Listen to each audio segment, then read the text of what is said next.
यदि आपने कभी पूरे गौर से 1940 से 47 तक के भारतीय स्वतंत्रता संग्राम को समझने का प्रयास किया हो तो उसमें दो मुख्य बातें दिखाई देती हैं।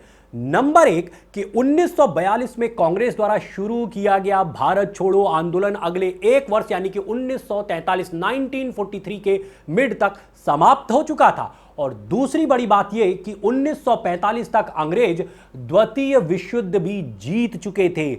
ऐसे में एक स्वाभाविक सा प्रश्न हम लोग के दिमाग में उठता है कि फिर 1946 और 47 में ऐसा क्या होता है कि अंग्रेज भारत को यकायक आजाद करने को तैयार हो जाते हैं।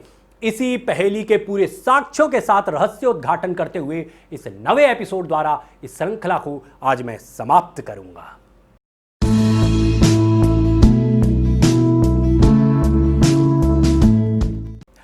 नमस्कार मित्रों, मैं आपका साथी, आपका सहयोगी ओमेंद्र भारत। तो अब यह सावरकर वर्सेस कांग्रेस श्रृंखला का अंतिम एपिसोड है। सावरकर पर कांग्रेस व वामपंथी बहुत से निरर्थक आरोप लगाते रहते हैं और पिछले एपिसोड में मैंने दो आरोपों पर बात की थी, लेकिन दूसरे आरोप के तीसरे बिंदु यानी तीसरे लॉजिक पर अभी बात कुछ रखनी रह गई थी। आज वहीं से मैं इस अंतिम एपिसोड की शुरुआत करता हूं, क्योंकि वहीं से कई रहस्य खुलने हैं।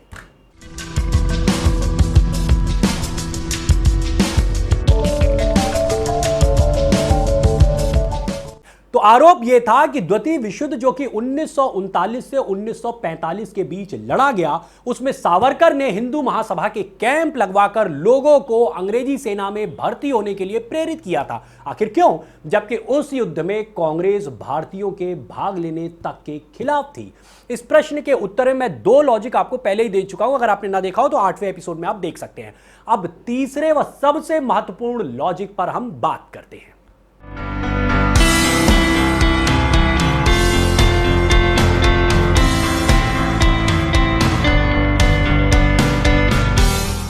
जरा ध्यान से बात को समझिएगा। 1938 में नेताजी सुभाष चंद्र बोस कांग्रेस के अध्यक्ष पद का चुनाव जीतकर कांग्रेस के अध्यक्ष तो बन जाते हैं, पर नेहरू गुट को एक प्रखर राष्ट्रवादी व्यक्ति के हाथ में कांग्रेस की कमान जाना पसंद नहीं आता है। षड्यंत्र, गुप्त विरोध और नेताजी के खिलाफ निम्न स्तर की आंतरिक राजनीतिक घेराबंदी शुरू हो जाती है, जिससे तंग आकर 1939 में नेताजी कांग्रेस से इस्तीफा देकर अलग हो जाते हैं और उनके नेतृत्व में 22 जून 1939 को एक नई राजनीतिक पार्टी जिसका नाम फॉरवर्ड ब्लॉक रखा गया, उसका गठन होता है। इसके ठीक एक वर्ष बाद यानी 20 से 22 जून 1940 को नागपुर में, फिर से देखिए नागपुर आ गया, तो नागपुर में फॉरवर्ड ब्लॉक का 3 दिवसीय राष्ट्रीय अधिवेशन होता है। ध्यान से सुनिएगा बात को। अंतिम दिन यानी 22 जून को एक प्रस्ताव उस बैठक में पारित होता है जिसका टाइटल था all power to Indian people, अर्थात संपूर्ण शक्ति भारतीय नागरिकों को। इसमें यह कहा जाता है कि ब्रिटिश हुकूमत से अपनी शक्तियां हासिल करने के लिए अब हम सशस्त्र आंदोलन करेंगे, यानी हथियारों से युद्ध लड़ा जाएगा। उसी दौरान यानी 21 या 22 जून 1940 को नेताजी सुभाष चंद्र बोस और वीर सावरकर के बीच एक महत्वपूर्ण बैठक होती है जो तकरीबन 3 घंटे चली। उसमें क्या वार्ता हुई उस पर कोई लेख तो नहीं मिलता है, लेकिन दोनों के आगे के कदमों से यह साबित हो जाता है कि उन दोनों ने उस मीटिंग में क्या तय किया था। देखिए, फॉरवर्ड ब्लॉक के उस रिजोल्यूशन से यह बात तो स्पष्ट हो जाती है कि दोनों नेताओं को यह बात क्लियर था कि अब हमें हथियारबंद युद्ध लड़ना है, और इसीलिए वो दोनों रणनीतिकार 3 घंटे की वो बैठक करते हैं। अंग्रेजों को फॉरवर्ड ब्लॉक के प्रस्ताव की खबर लग जाती है। फिर क्या था? 22 जून की उन दोनों की उस महत्वपूर्ण बैठक के मात्र 10 दिन बाद, ध्यान से एक एक बात सुनिएगा और तारीख को दिमाग में नोट करते जाइएगा। इन तारीखों का बहुत महत्व है कि किस घटना के बाद कौन सी घटना और कितनी देर बाद यह घटना हुई थी। तो 22 जून की बैठक के मात्र 10 दिन बाद अर्थात 2 जुलाई 1940 को नेताजी सुभाष चंद्र बोस को गिरफ्तार कर लिया जाता है। लेकिन 6 महीने बाद यानी जनवरी 1941 में नेताजी अंग्रेजों को चकमा देकर काबुल होते हुए जर्मनी और फिर जर्मनी से जापान पहुंचकर आजाद हिंद फौज की कमान संभाल लेते हैं।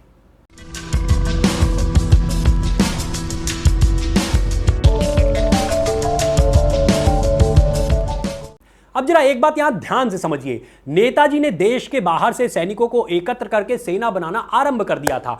दूसरी तरफ सावरकर के दिमाग में भी यह बात बैठ चुकी थी कि देश के अंदर भी राष्ट्रभक्त नौजवानों को सैन्य ट्रेनिंग देकर उन्हें हथियारों से सुसज्जित करना था। लेकिन पूर्व के अनुभवों से उन्होंने यह तय कर लिया था कि इस हथियारबंद तैयारी के लिए भगत सिंह चंद्रशेखर आजाद वाले रास्ते पर चलकर देश के अंदर हम सफलता व सुरक्षित तरीके से यह काम नहीं कर पाएंगे। अंग्रेज पुनः हमारा दमन कर देंगे। ऐसे में एक कूटनीतिक व सुरक्षित रास्ता था कि अंग्रेजी सेना में ही अपने नौजवानों को भर्ती कराओ। अंग्रेज ही हमारे युवाओं को सैन्य ट्रेनिंग देंगे, हथियार देंगे और मौका आने पर हमारे नौजवान दो काम कर सकते हैं। नंबर एक कि 1857 की क्रांति की तरह अंग्रेजों के दिए हथियारों को अंग्रेज अफसरों पर ही तान दो। और दूसरा काम हो सकता था कि जब नेताजी सुभाष चंद्र बोस की सेना भारत की तरफ बढ़े तो अंग्रेजी सेना में मौजूद हमारे नए भर्ती कराए गए नौजवान आजाद हिंद फौज में शामिल होकर अंग्रेजों से युद्ध लड़ना आरंभ कर दें। आपके दिमाग में यह प्रश्न आ सकता है कि मैं जिस कूटनीतिक चाल की बात कर रहा हूं वो काल्पनिक भी हो सकती है, किंतु यह काल्पनिक नहीं है। 25 जून 1944 तारीख याद रखिएगा। 25 जून 1944 को नेताजी सुभाष चंद्र बोस ने आजाद हिंद रेडियो के माध्यम से एक स्पीच दी थी जिसमें वो कहते हैं, When due to misguided political whims and lack of vision, almost all the leaders of Congress party have been decrying all the soldiers in the Indian army as mercenaries, it is heartening to know that Veer Savarkar is fearlessly exhorting the youths of India to enlist in armed forces. आगे वो कहते हैं कि these enlisted youths themselves provide us with trained men and soldiers for our Indian National Army. अर्थात जब एक तरफ भटकी हुई राजनीतिक भावनाओं और दूरदृष्टि की कमी की वजह से लगभग सभी कांग्रेसी नेता भारतीय सेना के सभी सैनिकों को भाड़े पर काम करने वाला कहकर दोष दे रहे थे, यह जानकर बहुत खुशी हुई कि वीर सावरकर निर्भय होकर युवाओं को सशस्त्र सेना में अपना नाम लिखवाने को प्रोत्साहित कर रहे थे। ये भर्ती कराए हुए नौजवान स्वयं को हमारी आजाद हिंद फौज के लिए प्रशिक्षित लोगों व सैनिकों के रूप में उपलब्ध करा रहे थे। अब आपके समक्ष कुछ रहस्यों की गुत्थी सुलझनी चालू हुई होगी। स्वयं नेताजी ने यह बात रेडियो पर कही कि आजाद हिंद फौज में केवल वो लोग नहीं थे जो जापान आदि देशों में युद्धबंदी थे और उन्हें मुक्त कराकर अपनी फौज में वो शामिल करा रहे थे, बल्कि ब्रिटिश इंडियन आर्मी से भी नए प्रशिक्षित हुए युवा आजाद हिंद फौज में शामिल होकर अंग्रेजों से लड़ाई लड़ने में उनकी मदद कर रहे थे। यह थी वीर सावरकर की सोच और आजादी की लड़ाई में उनका एक बहुत बड़ा योगदान, जिसका वामपंथी बकवासकार कभी जिक्र भी नहीं करते हैं। बल्कि वो लोग तो यह आरोप लगाते हैं कि सावरकर ने अंग्रेजों के खिलाफ भारत छोड़ो आंदोलन में कांग्रेस का साथ नहीं दिया था। जी हां, नहीं दिया था, क्योंकि वो जानते थे कि अंग्रेज कोई हमारे चाचा नहीं लगते हैं कि हम कहेंगे कि भारत छोड़ दो और वो छोड़ देंगे। क्रूर दुष्टों से अपना हक मांगने से नहीं मिलता है, बल्कि उसे पूरे आत्मसम्मान के साथ अपनी बुद्धिमत्तापूर्ण योजना के साथ छीनना होता है। सावरकर ने तय कर रखा था कि इस कांटे को कांटे से ही निकालेंगे। इसी अंग्रेजी फौज का इस्तेमाल करके हम अपने नौजवानों को प्रशिक्षित करेंगे और मौका आने पर उन्हीं नौजवानों के दम पर अंग्रेजों के पैरों के नीचे की जमीन खींच लेंगे।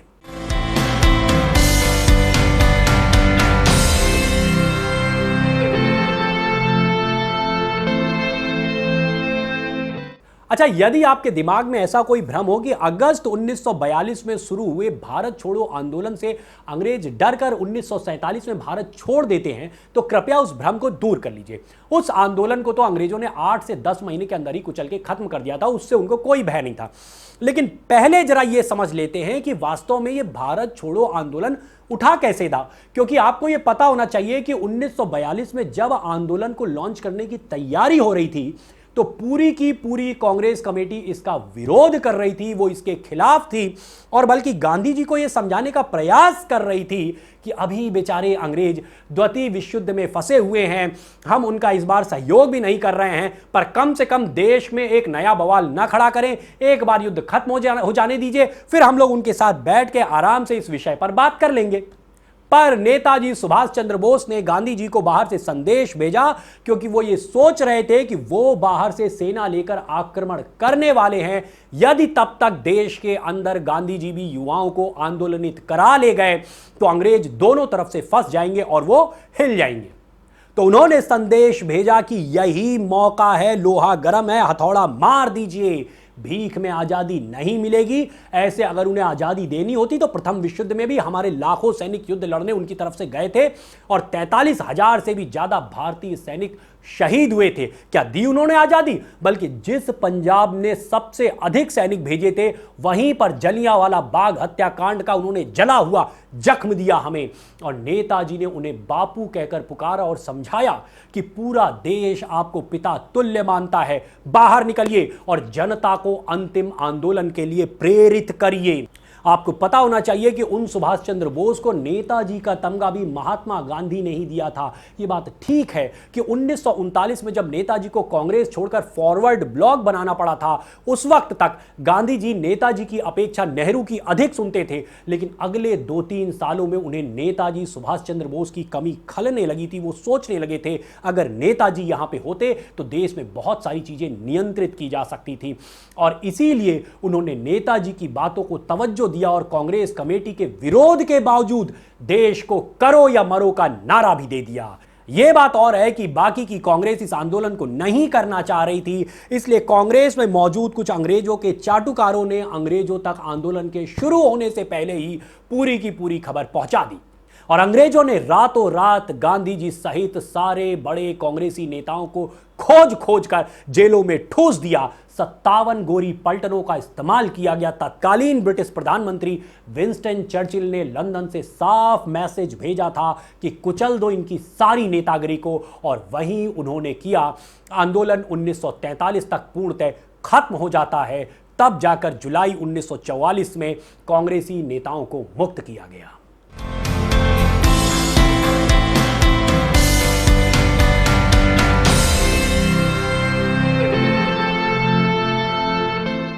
अच्छा, यह तो स्पष्ट हो गया कि 1942 के भारत छोड़ो आंदोलन की वजह से 1947 में हमें आजादी नहीं मिली। तो फिर आप एक सवाल पूछ सकते हैं, तो भाई भारत आजाद कैसे हुआ? तो इस प्रश्न के जवाब को समझने के लिए आपको एक त्रिकोण को समझना होगा, जिसके 3 कोण हैं, अर्थात 3 एंगल से एक साथ काम हो रहा था। नंबर 1, नेताजी सुभाष चंद्र बोस की आजाद हिंद फौज। नंबर 2, वीर सावरकर द्वारा ब्रिटिश सेना में भर्ती कराए गए नौजवान। और नंबर 3, तत्कालीन वैश्विक यानी अंतरराष्ट्रीय शक्तियां। सावरकर वाला एंगल तो मैं आपको पहले भी कुछ बहुत समझा चुका हूं, और अधिक जानकारी के लिए मैं आपको एक नाम बताता हूं, उसको आप गूगल करिए, जस्टिस पीबी चक्रवर्ती। पर इनकी बात पर आने से पहले मैं 1940 के दशक की अंतरराष्ट्रीय राजनीति में हो रहे उठापटक के तीसरे एंगल पे कुछ खास बातें आपको बताना चाहूंगा।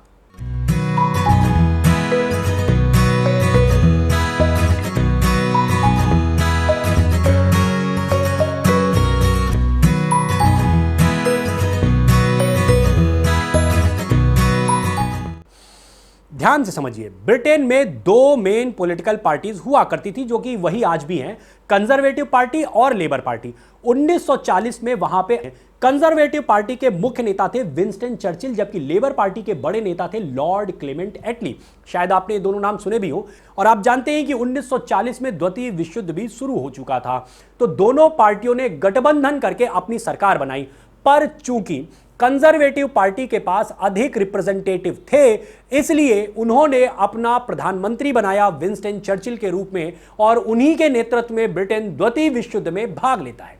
यह युद्ध ब्रिटेन व उसके सहयोगी राष्ट्र 1945 तक जीत भले जाते हैं, किंतु इसमें ब्रिटेन के बहुत से नौजवान मारे जाते हैं, देश आर्थिक बदहाली में पहुंच जाता है, और बल्कि यदि अमेरिका ने लास्ट टाइम में एंट्री न मारी होती इस युद्ध में तो ब्रिटेन वो युद्ध हार भी सकता था। परिणाम यह हुआ कि ब्रिटेन की जनता में विंस्टन चर्चिल के खिलाफ जनभावनाएं भड़कने लगती हैं।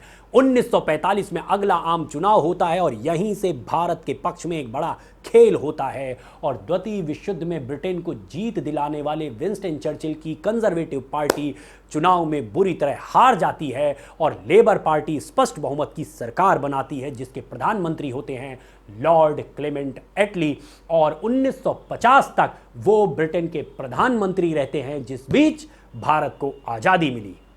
एटली के ऊपर काफी दबाव होता है कि महाविनाशकारी युद्ध से निकले ब्रिटेन की अर्थव्यवस्था को दोबारा पटरी पर लाया जाए, इसलिए दुनिया में जहां भी कहीं ब्रिटेन की ऐसी कॉलोनीज यानी कि उपनिवेश थे जिन्हें संभालना मुश्किल हो रहा था, उन देशों को आजाद करके अपनी सेना को वहां से वापस बुला के खर्चे घटाने का उन्होंने मन बना लिया। दूसरी तरफ द्वितीय विश्व युद्ध में अमेरिका का नेतृत्व करने वाले राष्ट्रपति फ्रैंकलिन डी रूजवेल्ट की 12 अप्रैल 1945 को मृत्यु हो जाती है, जिसके बाद उनकी सत्ता संभालते हैं तत्कालीन उपराष्ट्रपति हैरी एस ट्रूमैन। यानी हम कह सकते हैं कि 1945 में अमेरिका व ब्रिटेन दोनों जगह शीर्ष नेतृत्व बदल गया था।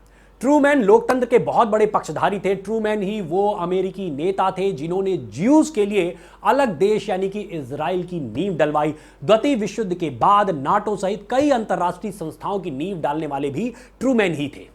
और चूंकि द्वितीय विश्व युद्ध में अमेरिका एक विश्व महाशक्ति के रूप में उभर चुका था, तो अमेरिका का भी ब्रिटेन के ऊपर दबाव था कि वो उन देशों को आजाद करे जिन्हें वो लंबे समय से गुलाम बनाया हुआ है और वहां पे लोकतंत्र की हत्या करता है। और ब्रिटेन के 1945 में नए बने प्रधानमंत्री लॉर्ड क्लेमेंट एटली भी उपनिवेशों का रायता समेटने की दिशा में बढ़ चुके थे।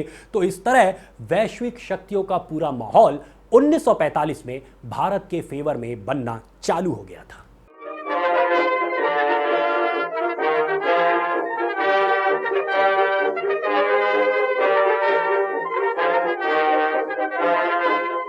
अब मैं कुछ उन रहस्यों से पर्दा उठाना चाहूंगा जिन्होंने 1946-47 में भारत को स्वतंत्रता दिलाने में अंतिम हथौड़ा जड़ा था। और उस रहस्य उद्घाटन के लिए हमें थोड़ा पीछे जाना पड़ेगा 1956 तक, क्योंकि 1956 में लॉर्ड क्लेमेंट एटली भारत आते हैं, वही ब्रिटिश प्रधानमंत्री जिनके कार्यकाल में भारत आजाद हुआ था। पर अब वो ब्रिटेन के प्रधानमंत्री नहीं थे, तो अपने भारत दौरे में वो 2 दिन के लिए बंगाल के गवर्नर हाउस में रहते हैं और उस समय बंगाल के गवर्नर थे जस्टिस पीबी चक्रवर्ती, जिनका नाम अभी थोड़ी देर पहले मैंने आपको बताया था। एक किताब है अ हिस्ट्री ऑफ बंगाल, जिसके लेखक हैं आरसी मजूमदार। जस्टिस चक्रवर्ती ने एक पत्र के माध्यम से मजूमदार को यह बताया कि उनके और एटली के बीच में क्या वार्ता हुई थी, जिसका उन्होंने उस किताब में जिक्र भी किया है। जस्टिस चक्रवर्ती ने एटली से पूछा कि आपकी सरकार पर भारत में हो रहे कांग्रेस के आंदोलनों का कितना प्रभाव था। तो एटली ने उस पर मुस्कुराते हुए एक ही शब्द में उत्तर दिया और वो था मिनिमल, अर्थात न्यूनतम, मतलब कि बहुत कम। जस्टिस चक्रवर्ती ने एटली से एक और सीधा सा सवाल पूछा कि जब ब्रिटेन द्वितीय विश्व युद्ध भी जीत चुका था, चर्चिल के नेतृत्व में भारत छोड़ो आंदोलन को भी लगभग 1 वर्ष के अंदर कुचल दिया गया था, तो 1946-47 में ऐसा कौन सा नया डेवलपमेंट हुआ कि आपने भारत को आजाद करने का निर्णय लिया? क्योंकि चर्चिल तो इस बात के फेवर में कभी थे ही नहीं कि भारत को आजाद किया जाए।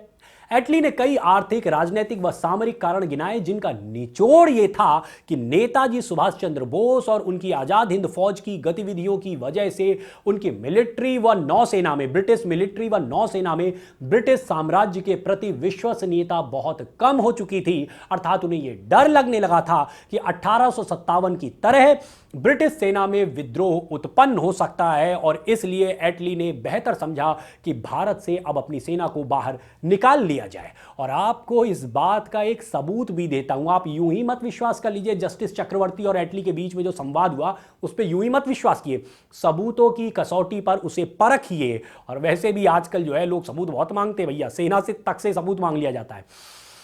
एक बात समझिए, नेताजी की आजाद हिंद फौज ने जितना अंग्रेजों से युद्ध लड़कर उन्हें आहत किया, उससे कहीं अधिक क्षति वो युद्ध बंदी के रूप में उन्हें पहुंचाते हैं। समझिए कैसे।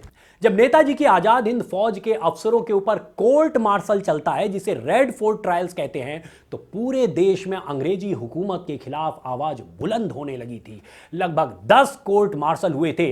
इनमें से 3 जो पहले काफी चर्चित हुए वो थे कर्नल प्रेम सहगल, कर्नल गुरबख्श सिंह ढिल्लन और मेजर जनरल शाहनवाज खान, ये सभी पहले ब्रिटिश इंडियन आर्मी में थे, यानी अंग्रेजों की सेना में थे, लेकिन बाद में नेताजी की आजाद हिंद फौज की तरफ से जापानियों के साथ मिलकर इम्फाल और बर्मा के क्षेत्र में अंग्रेजों से युद्ध लड़ते हैं।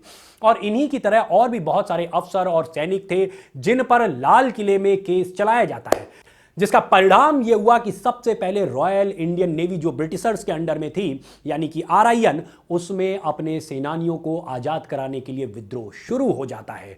फरवरी 1946 में तकरीबन 20,000 नौसैनिकों ने 78 युद्धक जहाजों पर विद्रोह शुरू कर दिया। मतलब कराची से लेकर बॉम्बे और विजाक से लेकर कलकत्ता तक जहाजों में ब्रिटिश झंडे उतारे जाने लगे और नेताजी के पोस्टर जहाजों पर चस्पा होने लगे। अंग्रेज अधिकारियों की आज्ञा पालन तो दूर, उनसे जबरन जय हिंद के नारे लगवाए जाने लगे।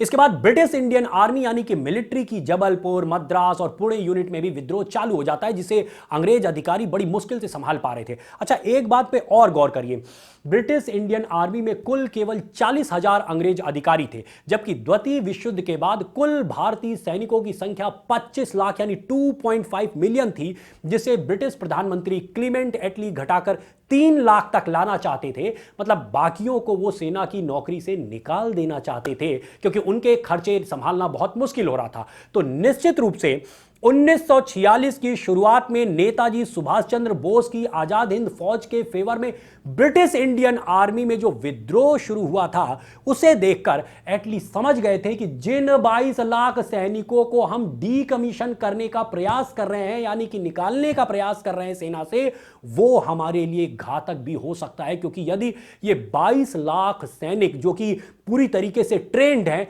अगर वो विद्रोह पे उतर आए तो हमारे 40,000 सैनिकों को वो गाजर मूली की तरह काटना चालू कर देंगे। और तब जाकर ब्रिटिश प्रधानमंत्री लॉर्ड क्लेमेंट एटली ने निर्णय लिया कि हमें स्वेच्छा से भारत को अब खाली कर देना चाहिए, वरना 1857 की तरह पूरे परिवार के साथ अंग्रेज अफसरों की भारत में हत्या शुरू हो जाएगी और हमें लाशें भी नहीं मिलेंगी। यह थी पूरी सच्चाई कि भारत वास्तव में आजाद कैसे हुआ। 1946-47 में ऐसा क्या हुआ था कि हम आजाद हुए। हमें भीख में आजादी नहीं मिली है, बल्कि पूरे स्वाभिमान के साथ दुश्मन की आंखों में आंखें डालकर हमने उससे आजादी को छीना है। हम ले जाएंगे, हम अपनी हिंद बनाएंगे, अब फौज बन के रहना है, दुख तक मुसीबत सहना है, सुभाष का कहना है, चलो दिल्ली चल के रहना है। तो इस प्रकार से आज ये नवा एपिसोड भी समाप्त होता है। अगर आपने ध्यान से 9 एपिसोड देखे होंगे तो आप एक बात समझ सके होंगे कि आजादी की पूरी लड़ाई में 2 पैरेलल धाराएं चली हैं। एक थी राष्ट्रवादियों की स्वाभिमानपूर्ण युद्ध की धारा और दूसरी थी मॉडरेट कांग्रेसियों की मुस्लिम लीग के साथ तुष्टीकरण और अंग्रेजों के साथ चमचागिरी वाली धारा, जिनमें से अंग्रेज भारत के सावरकर व नेताजी सुभाष चंद्र बोस जैसे राष्ट्रवादी नेताओं से सदैव नफरत करते थे, जबकि नेहरू जैसे मॉडरेट कांग्रेसी और जिन्ना जैसे मुस्लिम लीग के नेताओं को वो पसंद करते थे। इसीलिए जाते जाते भारत के उन्होंने 2 टुकड़े कर दिए और दोनों की इच्छाएं पूरी कर दी। भारत के साथ एक बहुत बड़ी विडंबना हुई, पर हमें और आपको ये पूरा सच जानना आवश्यक था, इसीलिए मैंने ये श्रृंखला बनाई। इस तरह इस नवे एपिसोड के साथ इस श्रृंखला को समाप्त करते हुए मैं सरकार से 2 मांगे करता हूं। पहली यह कि वामपंथी बकवासकारों के द्वारा लिखी गई भारत के वीरों को अपमानित करने वाली इतिहास की किताबों को बैन करके भारत के स्वाभिमानी इतिहास का पुनर्लेखन कराया जाए। और दूसरी बात यह कि वीर सावरकर जैसे भारत मां के सपूत के लिए देश के सर्वोच्च सम्मान अर्थात भारत रत्न देकर भारत रत्न का सम्मान बढ़ाया जाए। मैं आप सभी मित्रों का आभारी हूं। आपका बहुत बहुत धन्यवाद, जिन्होंने पूरे धैर्य से मेरी श्रृंखला को न केवल देखा बल्कि दूसरों तक भी पहुंचाने में मेरी मदद की। मैं उनका भी धन्यवाद प्रेषित करता हूं जिन्होंने इस पूरी श्रृंखला में अलग अलग टाइम पे मुझे महत्वपूर्ण इनपुट्स दिए, फिर वो राघवेंद्र विक्रम सर हों, CB सेठ जी, अशोक जैन जी जैसे वरिष्ठ सलाहकार हों या डॉक्टर JK गुप्ता जैसे जागरूक लोग। सभी व्यूअर्स से निवेदन है कि आप अपने सुझाव व विचार मुझे लगातार भेजते रहिए। ये जो वीडियोस मेरे YouTube चैनल पे अपलोड हो रहे हैं उसके कमेंट बॉक्स में जाके आप अपने सुझाव लिख सकते हैं, फेसबुक पे आके लिख सकते हैं, मेरा ट्विटर हैंडल लिख लीजिए @ओमेंद्र भारत, और इसके अलावा आप मुझे ईमेल कर सकते हैं omendra.bharat@gmail.com। तो किसी भी माध्यम से आप अपने सुझाव मुझ तक पहुंचाइए ताकि जल्द ही किसी बढ़िया श्रृंखला के साथ फिर से आपके समक्ष मैं उपस्थित हो जाऊं। तब तक के लिए नमस्कार। अंत में मैं बस इतना कहना चाहूंगा, कि जो कुछ भी सत्य मैं इस श्रृंखला के माध्यम से आपके समक्ष रख पाया, बोल पाया, मैं मानता हूं इसमें मेरा कोई श्रेय नहीं है। ये मां सरस्वती का केवल आशीर्वाद मात्र है, ये उनका श्रेय है। यदि कहीं भी कोई त्रुटि रह गई हो तो उसके लिए मैं क्षमा प्रार्थी हूं। जय मां शारदा, जय हिंद, जय मां।